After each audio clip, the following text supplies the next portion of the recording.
Бурхан эцэгтэй хүндэтгэл мөргөл өргөхөөр ирсэн итгэлийн ахан дүүстэй эзний өдрийн мэндийг хүргье. Ирж буй шинэ 7 хоногт хүн бүрийн дээр эзэн бурхны ивэлийн өрөөл бэлхэн дүүрэн байх болтугай.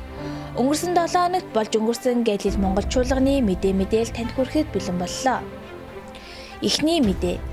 Хүүхчлийн цаг хугацааны шугам сургалтыг нэгэн зүрх чуулганы пастор Ариун Болд болон Галил Монгол чуулганы пастор Түрмөнхнөр 2-7 хоногийн турш амжилттай зохион байгуулж өндөрлөө. Уг сургалтаар итгэгч ахан дүүст үйлчлэлийн онлайн суурь болон баг бүлгийн ялгааны талаар мэдлэг түгээсэн үнцэнтэй цаг болж өнгөрлөө. Сургалтанд хамрагдсан нийт итгэгчдэд ивэл дүүрэн цаг байсан гэдэгт итгэж байна. Хичээл зүтгэлд бүү хориг бэ. Эзэн дүүлчлэн сүнс дотор шат. Ром 12:11. Дараагийн мэдээ. Нэм гараг бүрийн 12-оос 13 цагийн хооронд чуулганы байранд хамтдаа чуулан Библийн уншлах цагийг хэрэгжүүлж эзний үгээс уншин суралцаж эхлээд багагүй хугацааг өнгөрөөжээ.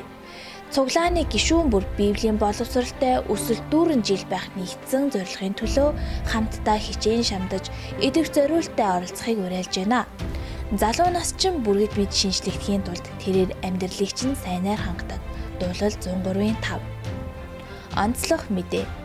Монгол улсын үндсэн хуулийн 8 зааснаар төрт ёс, төг соёлынхоо уламжлалыг нандинын өвлөж, өглөөлөн үлдээх үүрэгтэй хэмээн заасан байдаг. Энэхүү үүргийн хүрээнд их хилээрээ харилцах сэтгэх боломж Монгол дархлааг иргэдийнхээ сэтгхүйд бий болохоор Галил Монгол номын дэлгүүрээр үйлчилж байгаа билээ. Галил номын дэлгүүр нь 19 жил тасралтгүй үйл ажиллагаагаа явуулан дан ганц Христ итгэлийн номоор хязгаарлагдахгүй уншигчдын хэрэгцээнд тулгуурласан төрөл бүрийн номыг худалдаалсаар байна. Солонгос завгүй ажиллаж хөдөлмөрлөдөг ахан дүүс та бүхнийг оюундаа хөрөнгө оруулахыг уриалж байна. Мэргэн ухааныг олсон бүхнээсээ ухаан ойлгохыг ол. Энэ нь мэргэн ухааны эхлэл сургаалт төгс 4-7. Өсөлт өөд урайнд орох зорилго дүүрэн 2025 он эхлээд багагүй хугацаа өнгөрчээ. Эзний үгийг сануулan өдөр бүр эзний үгээр номноос тасралтгүй хуваалцаж буй Болдбаатар удирдагчдаа талархъя. Уг ном нь чуулганы гишүүдийг ариун бичээст хөтлөн дагуулах зорилготой билээ. Ирэх саруудад ч мөн адил энэ уламжлаа хадгалан Библийн боловсролтой өсөлт дүүрэн жил байхын төлөө хамтдаа хичээцгээе. Христийн үг та нарын дунд бэлхэн оршиг. Та нар бүхий л мэрэгэн ухаанаар бие биедээ зааж нэг нэгнээ синхруулан бурханд хандаж зүрхнээсээ талархалтайгаар дуулал, магтаал дуу, сүнслэг дууг дуул. Колосай 3:16. Дараагийн мэдээ.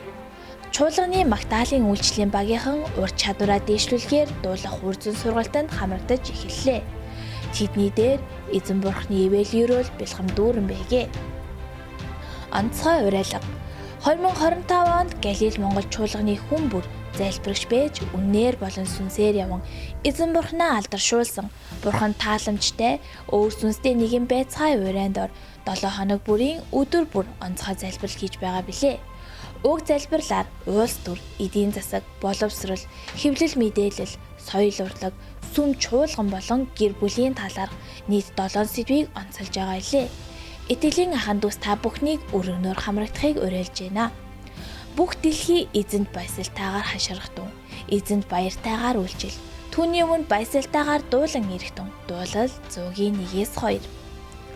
Чуулганы ахан дүүсийн эрүүл мэнд, сүнслэг өсөлтийн төлөө залбиралд та бүхнийг уриалж байна. Бурханд итгэх итгэлээ бие биедээ түгээн харуулж эзэн дотор ахан дүүсийн халамжлан залбирдаг, санаа тавьдаг байж бурхан эзний алдаршуулцгаая. Галил Монгол чуулганы мэдээлэлтэй хамт байсан итгэлийн ахан дүүс та бүхэндээ баярлалаа. Ирэх 7 хоногт нь эзэн бурхны хамгаалалт, удирдамж, ерөөл бэлхэм дүүрэн байх болтугай.